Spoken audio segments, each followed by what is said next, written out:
Listen carefully because this is where most people get it wrong. You don't make someone miss you by doing more. You don't make someone miss you by chasing harder, texting more, or proving your value over and over again. You make someone miss you by becoming something they don't experience everywhere else. Something rare, something steady, something they can't easily replace. Now understand this clearly. Missing someone is not about absence alone. It's about contrast. It's about the difference between what they feel when you're present and what they feel when you're not. And if there is no difference, there is nothing to miss. So today, I'm going to break down 7 powerful ways to make a man miss your presence, even if he says he's not interested right now. Because sometimes, it's not that he doesn't feel anything. It's that he hasn't felt enough contrast to realize your value yet. Now listen carefully.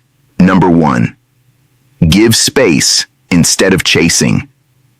This is where everything begins, because nobody misses what is always available.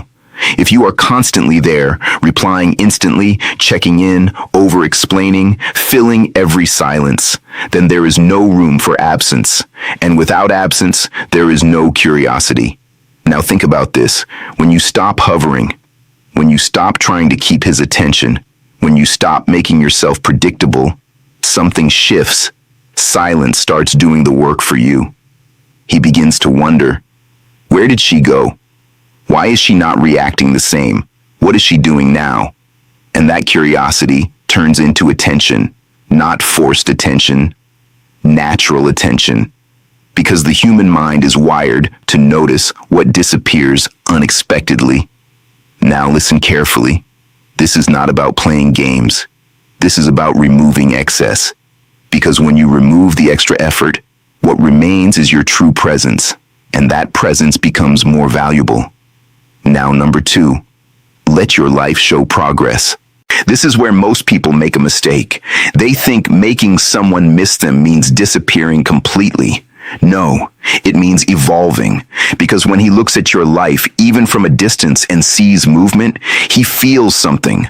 Not jealousy, not insecurity, but awareness. Awareness that your life is moving forward, that you are growing, changing, building something.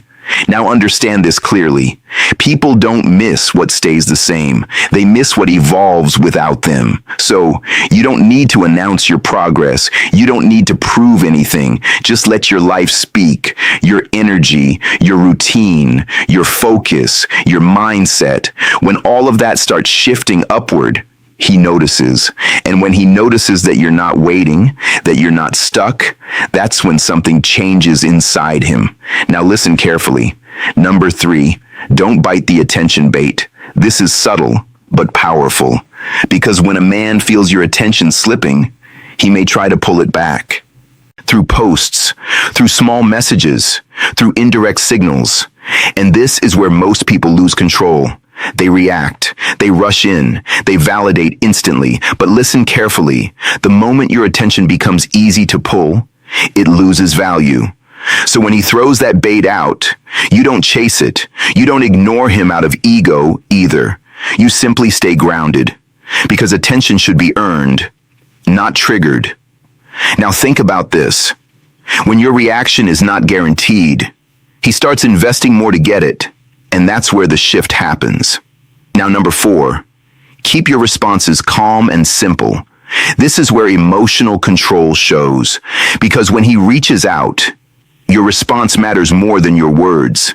If you respond with too much excitement, too much energy, too much availability, it sends a message that you're still waiting, that your emotional state is still tied to him. But when your response is calm, simple, steady, it creates something different. It creates balance. Now he feels your presence, but not your dependency. He feels your energy, but not your need. And that combination creates respect. Now understand this clearly. You are not ignoring him. You are not being cold. You are being centered. And when someone feels that you are centered in your own life, they start valuing your presence differently. Now, number 5, Let your options be visible, not forced. This is where many people misunderstand.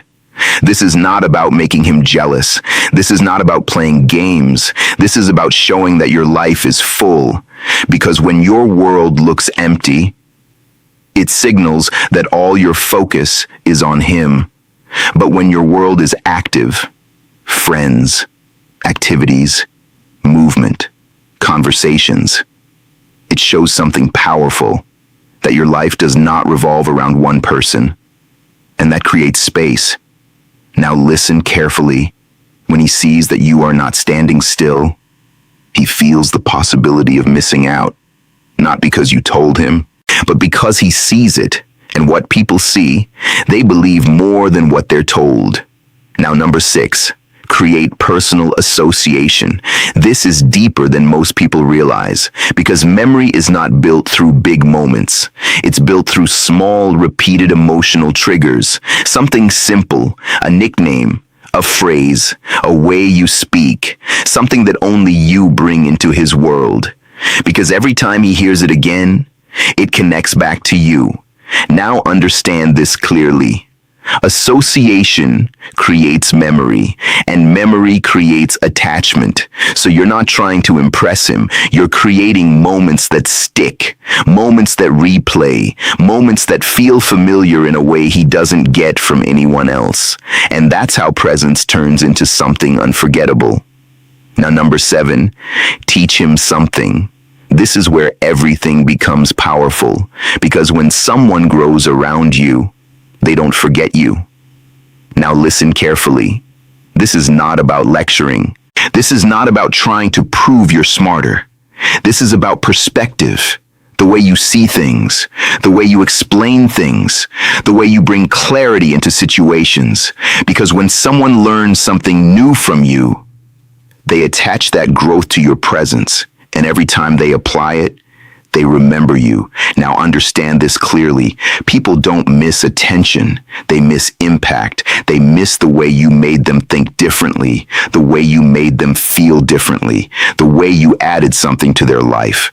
Now listen carefully, because this is where everything comes together. Missing someone is not about tricks. It's not about manipulation. It's about presence.